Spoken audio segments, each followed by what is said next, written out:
drove all the way from Kansas City with my 7-year-old to ask you this question. I'm an ACLU Rights for All volunteer.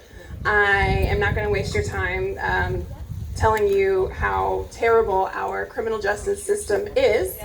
I'd like to ask you, do you commit to reducing the U.S. jail and prison population by 50%? And will you commit to putting forward a plan that would achieve that goal? I absolutely, and thank you for traveling this far and with your son. Hey! Hi! I'm so glad you're here. That was a long trip. I hope it's worth it for you.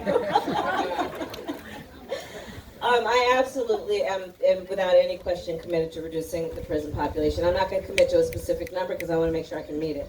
But I am committed to drastically reducing our prison population. Listen, you all know I was a prosecutor. I will tell you, growing up in the community in which my sister and I grew up, I was born knowing the inequities in our criminal justice system.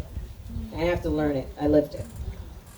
And I made a decision to become a prosecutor in large part because I believed that not only was it a place that I could protect vulnerable people, we talked about sexual harassment and abuse, but it was also a place where from inside I could reform what was wrong.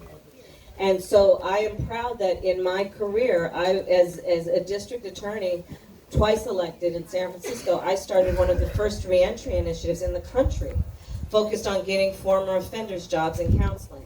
I am proud of the work that I did as Attorney General of California, where I required my special agents, which was a state law enforcement agency, to wear body cameras and keep those body cameras on.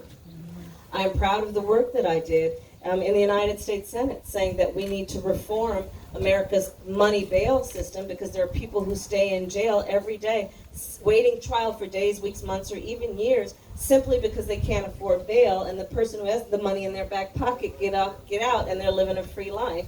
And that's not only a criminal justice issue, it's an economic justice issue. So I can tell you I'm absolutely committed to it.